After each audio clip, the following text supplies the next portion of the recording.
Boats are not easy, ever. Don't forget that.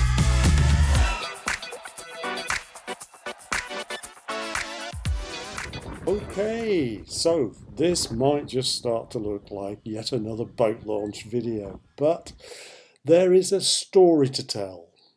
However, to get 10-15 minutes of video, I've got to show lots of other things first. So if you don't like it, switch off, watch something else. A little bit of crap down in the anchor locker, it's not too bad.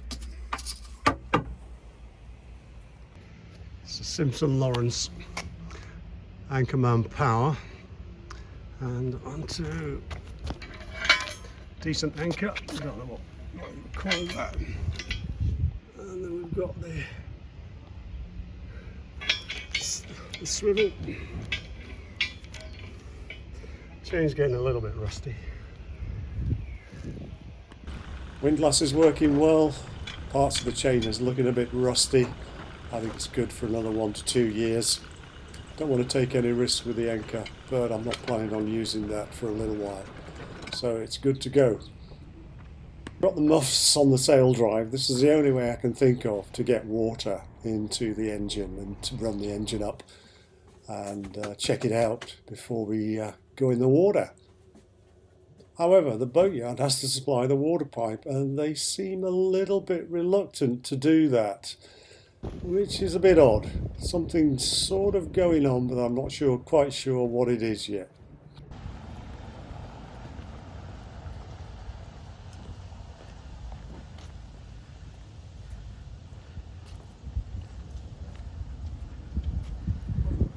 Just been to the Capitana's, pay the lighthouse tax, which is like the cruising tax, and then there's also another tax.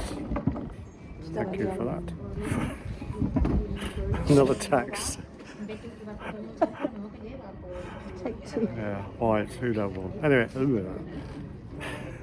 yeah, but based on your horsepower of your engine in the boat, we couldn't film in there. It's pretty boring anyway. There's the new solar panel installation with the Marlick wind generator, which came with the boat. The Marlick came with the boat, but I just put in the steel arch and fitted a 120 watt panel. I ran the cables on a previous visit, so I just wait for it to go dark, then I'll make the connections. Because you're not supposed to connect to the solar panel when the sun's shining and it's making power. So I'm told. Now the solar is still a work in progress. There's still other things to do. This is just to get going while we're off grid. And then I'll make some modifications so I can tilt the panel towards the sun. To be continued on this one.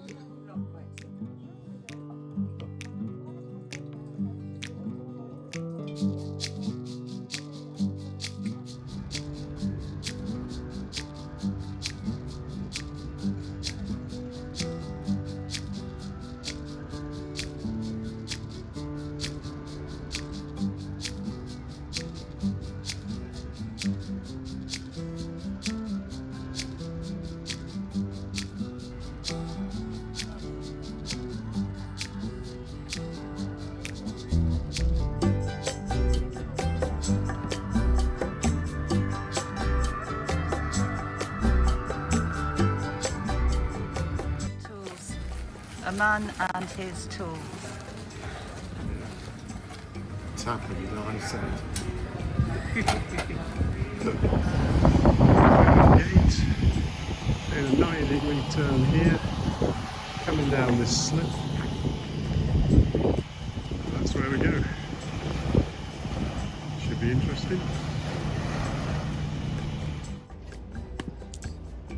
So I booked the launch with the boatyard 2 weeks previously.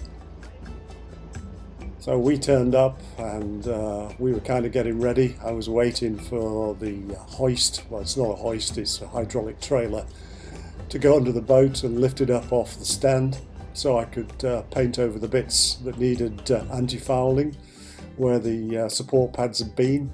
But there wasn't a lot happening on the morning of the launch. High tide was due at 1 p.m. and it has to be a high tide, the highest astronomical tide, because of the shallowness of the launch ramp. Nothing was happening. I didn't know what was going on. I'd paid the bill, no cash, no splash. And someone turned up, sat down and started suggesting that we wait a couple of weeks, that they weren't quite sure if there was enough water coming out of the exhaust for cooling. I'm thinking, what the hell is going on? There's something not right here, the boat was started back in May. This is like over 6 months ago, when it had a new impeller fitted for the salt water. At 12:30, which is like the tide's pretty much at full height, and some of the boatyard staff turned up and they started saying to us that they wanted to run water through the engine just to check that everything was okay. Really? I'd had enough at this point. Look, we've come in especially from the UK to launch the boat. We're launching the boat. And then, I don't know, the engineer wants to connect a hose pipe to direct input pipe on the engine and run it at low pressure just to see if everything's working okay. I said, well, I don't feel comfortable doing that, but you go ahead. I'm pretty mindful of the time right now. We're about to lose the high tide, the launch window. So off they go. They start connecting a hose pipe up to the engine, and I started up for them. And they look at it and they're not sure if there's enough water coming out of the exhaust for cooling. And something's a bit odd. And then I see a guy walking around the boatyard in a pink shirt. And think, I've not seen this guy before, it's a bit odd. And so I'm down in the yard and he wanders over to me and he said, I offer you €20,000 for the boat. And I said, no. So he upped his offer from 20 to 25,000 euros. And at this point, I'd had enough. I just said, no, I've had enough. And then he started talking to the boatyard staff. And all of a sudden, everything springs into action. They start manoeuvring the trailer under the boat. They start taking the support pads away. And we're launching. So off we go. And it's not an easy launch. This yard is attached to a boat factory. They make sort of fishing vessels, and it's a very tight corner. It has to go around to get to the slip. Well, they've done it lots of times, so they're very practiced at it. So off we go. This is our nervous faces. Nervous smiles. Anyway, get on the boat, start the engine. Sure enough, there's no water coming out the exhaust for cooling the engine. And they said to me, well, we need to sort of look at this, and what do you want to do? And I said, launch the boat. I've had enough. Let's go. So we did. I shoved it in reverse. They pushed the boat a bit further into the water, and off we went down the river. We booked first night in the Marina at Vila, just so we could check the boat out and everything was good, no leaks anywhere. But, there's no cooling. This was a real risk to do something like this. We're afloat, and that was a bit of a hoo-ha. Not enough water coming out of the engine cooling. Then we grounded coming back, and whoa, where we gone? Headed up to the Marina.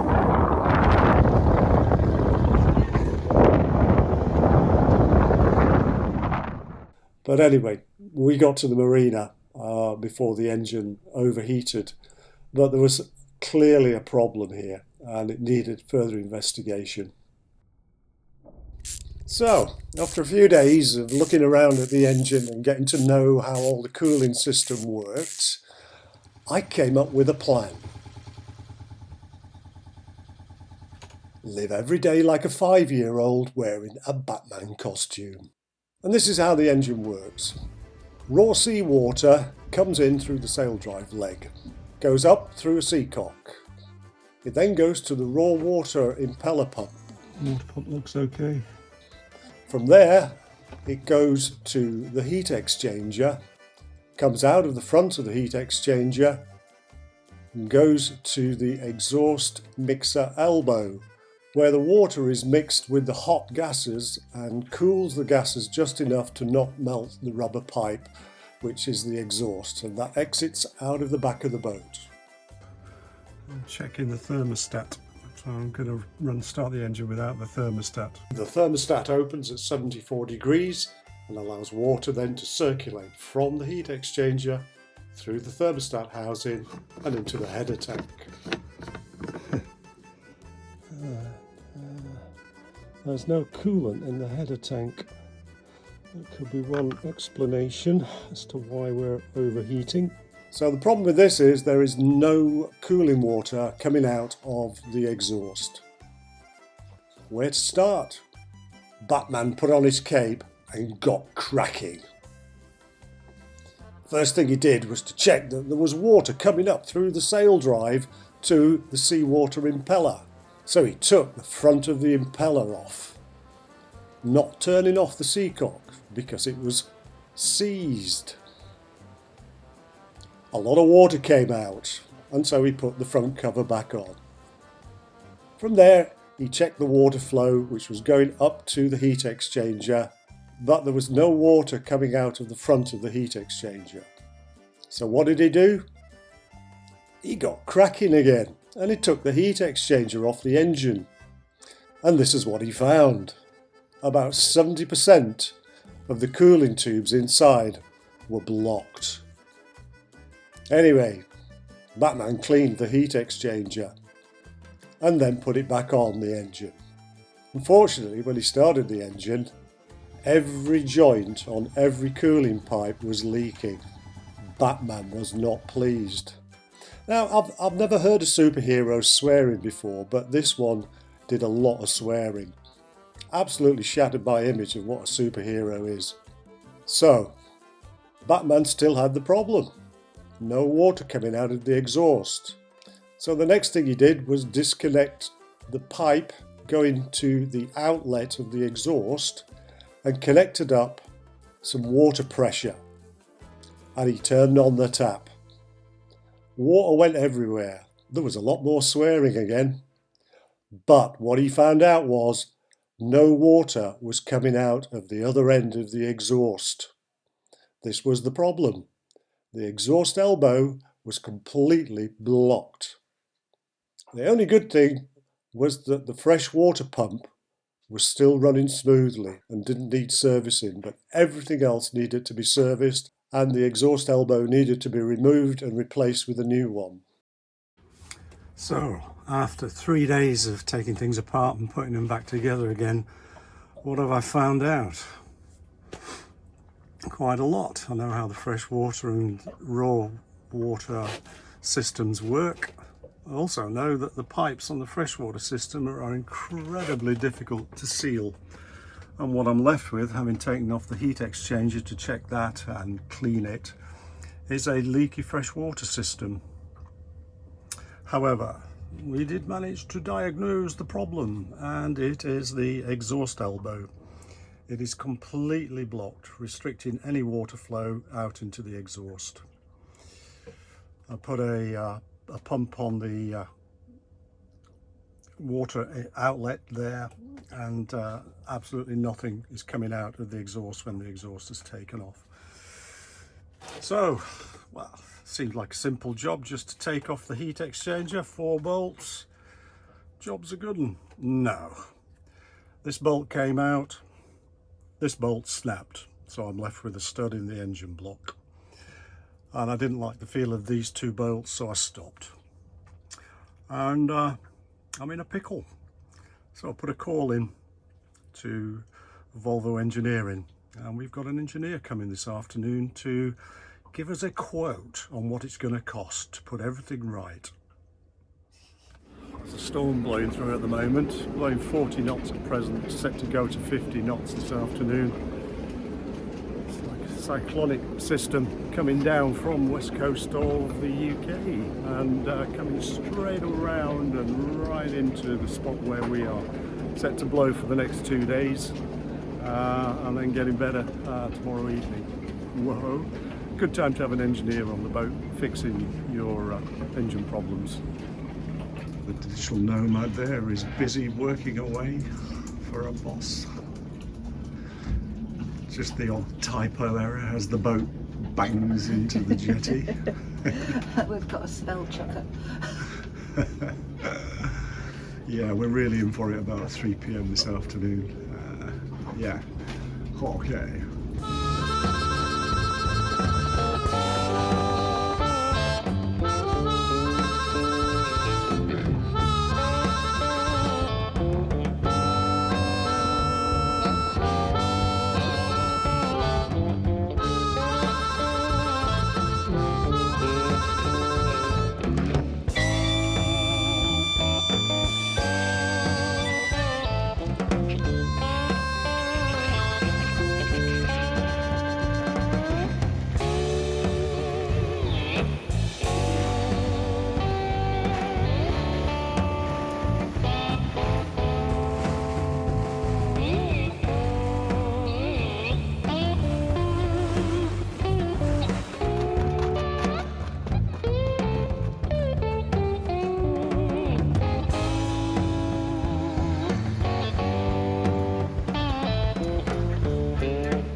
An engineer turned up this morning. Thought he was just coming to give us a quote, because some kind fellow called Hans from the Netherlands was going to come and take the stud out of the exhaust elbow, but the engineer just got on with it. He's already done the elbow and removed the broken stud, so he's coming back tomorrow with a new exhaust elbow and sort out the leaks, the mess that I made with the freshwater cooling circuit. Don't know what it's going to cost. Plenty dinero, I think. Long way to go.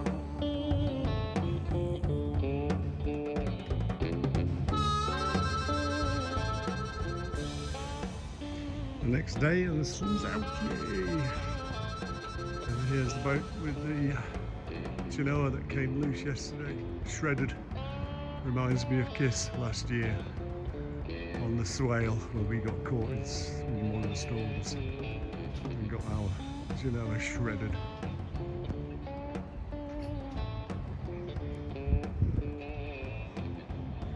There we have it. One engine stripped and naked from its cooling system in Vila.